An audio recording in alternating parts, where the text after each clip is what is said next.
Renungan Umat dengan judul Menghadapi Tantangan, berdasar dari bacaan Kitab Kisah Para Rasul pasal 6 ayat 8-12 yang demikian. Dan Stefanus yang penuh dengan karunia dan kuasa mengadakan mujizat-mujizat dan tanda-tanda di antara orang banyak. Tetapi tampillah beberapa orang dari jemaat Yahudi yang disebut jemaat orang Libertini. Anggota-anggota jemaat itu adalah orang-orang dari Kirene dan dari Alexandria, bersama dengan beberapa orang Yahudi dari Kilikia dan dari Asia. Orang-orang itu bersoal jawab dengan Stefanus, tetapi mereka tidak sanggup melawan hikmatnya dan roh yang mendorong dia berbicara.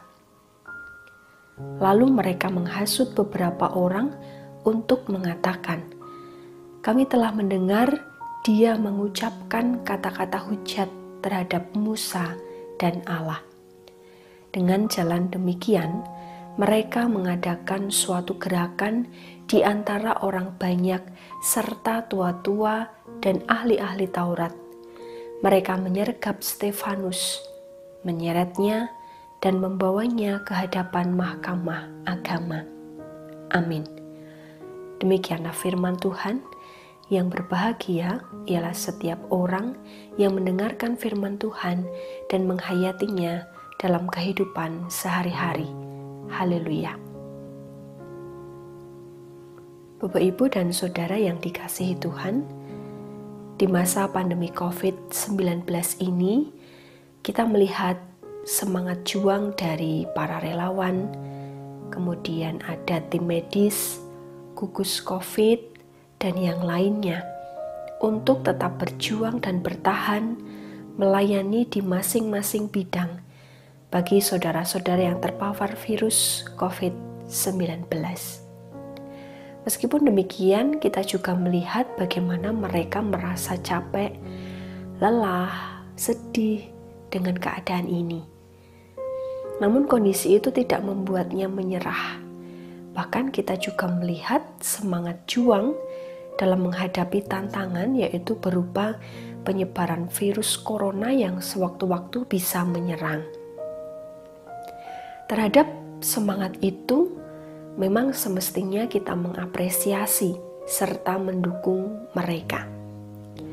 Selain kenyataan kondisi pandemi COVID-19 yang belum berhenti, kita juga hidup di era viral.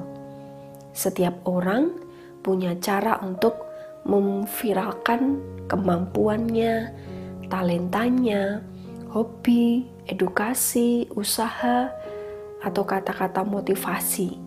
Nah, ini dipandang dalam sisi positif atau sebagai sesuatu yang positif. Tetapi ada banyak kemungkinan yang muncul, yaitu berupa hal-hal negatif di media sosial, seperti hujatan, berita hoax, bullying, yang bisa melemahkan imun dan juga mematahkan semangat. Memang, kita perlu bijak untuk menyikapi segala sesuatu yang ada di media sosial. Bahkan kita juga harus bisa menyaring informasi-informasi yang ada. Sepanjang hidup ini terus berjalan, tantangan itu pasti ada. Tantangan bisa dijumpai di beberapa aspek kehidupan, baik dalam kehidupan berkeluarga, pekerjaan, pelayanan, pendidikan, dalam hal teknologi, dan sebagainya. Sabda Tuhan pada saat ini terkait dengan perjalanan kehidupan Stefanus, yang itu juga bisa menjadi teladan dan refleksi dalam kehidupan kita. Berlatar belakang dari ia dan keluarganya yang merupakan orang-orang pertama yang bertobat di Akaya, dan mereka telah mengabdikan diri kepada pelayanan orang-orang kudus. Stefanus adalah seorang yang dipilih menjadi salah satu anggota dari ketujuh diaken atau penilik jemaat karena hidup penuh dengan iman dan Roh Kudus. Bersama dengan keenam rekan sekerjanya, yaitu Filipus, Prokorus, Nikanor, Timon, Parmenas, dan Nikolaus, mereka melayani jemaat. Dalam melayani jemaat, ia juga menghadapi tantangan, yaitu ditentang serta dihujat oleh kalangan jemaat Yahudi Libertini. Mereka adalah kelompok orang-orang Yahudi yang dulunya budak dan telah ditebus. Menariknya, mereka tidak bisa melawan Stefanus karena Stefanus itu dipenuhi oleh Roh Kudus. Dan sebagai seorang yang dipenuhi Roh Kudus, apa yang dilakukan oleh Stefanus adalah berdasarkan dari yang dikehendaki oleh Tuhan. Tetapi di mata mereka, yaitu kelompok Yahudi Libertini, tindakan Stefanus itu dianggap sebagai hujatan terhadap Musa dan Allah. Menurut pandangan mereka, mengucapkan kata-kata hujat terhadap Musa merupakan suatu bentuk kejahatan.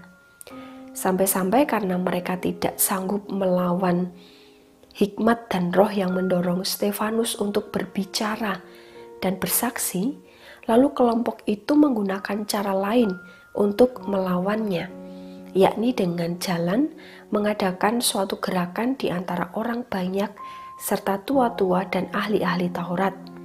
Mereka menyergap Stefanus, menyeretnya, dan membawanya ke hadapan Mahkamah Agama. Bagaimana Stefanus menghadapinya? Tuduhan yang mereka tuduhkan kepada Stefanus ternyata tidak benar. Di perikop selanjutnya, pasal 7, Stefanus mendasarkan ulasannya atas sejarah pada tulisan-tulisan Musa. Dengan kebenaran dan hikmat, ia menyampaikan tentang fakta-fakta yang terjadi pada masa silam dalam sejarah bangsa Israel. Kesaksian yang disampaikan oleh Stefanus membuat sakit hati bagi kalangan anggota-anggota Mahkamah Agama, termasuk juga Saulus ketika belum bertobat juga ada di dalamnya. Dampak dari sakit hati golongan Mahkamah Agama menjadi penghujung kisah hidup Stefanus. Ia diseret keluar kota dan dirajam dengan batu sampai mati. Lukas mencatat Saulus ditampilkan dalam peristiwa itu untuk menyetujui kalau Stefanus dibunuh mati. Sepanjang perjalanan hidup sampai mati, Stefanus dimampukan untuk tetap berjuang, berbicara, bersaksi dengan hikmat Roh Kudus. Tak ada dendam ataupun rasa kecewa untuk menjalankan peran sebagai orang yang dipilih dan dipenuhi Roh Kudus untuk menyaksikan tentang Kristus dan kebenarannya. Bahkan di titik akhir hidupnya, pada pasal 7 ayat 59-60, di situ dituliskan, sedang mereka melemparinya Stefanus, berdoa katanya, "Ya Tuhan Yesus, terimalah rohku." Sambil berlutut, ia berseru dengan suara nyaring, "Tuhan, janganlah tanggungkan dosa ini kepada mereka." Dan dengan perkataan itu, meninggallah ia. Meskipun hidup Stefanus tak berakhir manis, namun ia dikenang sebagai seorang martir, yaitu orang yang rela menderita atau mati daripada menyerah karena mempertahankan kepercayaannya kepada Kristus. Tantangan tidak membuat semangat Stefanus patah atau ingin menyerah, melainkan dengan keyakinan ia berserah pada Roh Kudus yang memimpin hidupnya. Bapak, Ibu, dan Saudara yang dikasihi Tuhan, masing-masing kita menghadapi tantangan. Kita perlu dengan rendah hati mengakui di hadapan Tuhan bahwa kekuatan kita terbatas. Kita bisa sedih, dendam, kecewa, dan marah dengan keadaan, atau bahkan kita juga seakan ingin menyerah karena tantangan-tantangan. Hal itu sebenarnya wajar secara manusiawi. Tetapi melalui sepenggal kisah perjalanan hidup Stefanus, kita diingatkan bahwa sebagai seorang yang dipenuhi Roh Kudus, dalam menghadapi setiap tantangan yang ada, hendaknya melangkah dan menyikapi dengan hikmat dan tuntunan Roh Kudus, bukan hikmat dan kekuatan diri sendiri. Stefanus berserah dengan mempercayakan apa yang terjadi dan menimpanya pada karya serta kuasa Kristus yang bekerja dalam hidupnya. Maka kita juga diajak untuk tidak menyerah terhadap kondisi atau tantangan yang sedang dihadapi. Kiranya setiap upaya atau tindakan yang kita lakukan didasari oleh hikmat tuntunan Roh Kudus, serta menyerahkannya pada kehendak dan karya Kristus. Kiranya tuntunan Roh Kudus meneguhkan kita semua dalam menghadapi tantangan. Salam sehat selalu, Tuhan memberkati. Amin. Mari kita berdoa. Segala puji syukur serta hormat kami naikkan di hadirat-Mu ya Bapa. Terima kasih atas berkat yang menguatkan iman dan pengharapan kami melalui sabda-Mu. Di tengah tantangan hidup yang sedang kami hadapi saat ini, kami boleh belajar dari Stefanus. Tuntunan Roh Kudus dan hikmat senantiasa kami perlukan agar kami dimampukan untuk melakukan kehendak-Mu dalam setiap perjalanan kehidupan kami. Terlebih dalam masa pandemi COVID-19 ini, di tengah-tengah kami juga ada saudara-saudara yang sedang berduka, hidup dalam keprihatinan.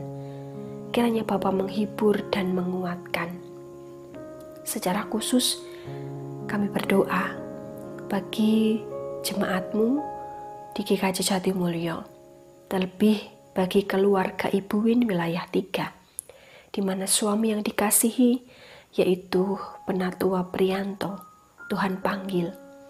Kiranya penghiburan sejati Tuhan berikan untuk istri, anak, cucu, dan keluarga besar yang ditinggalkan.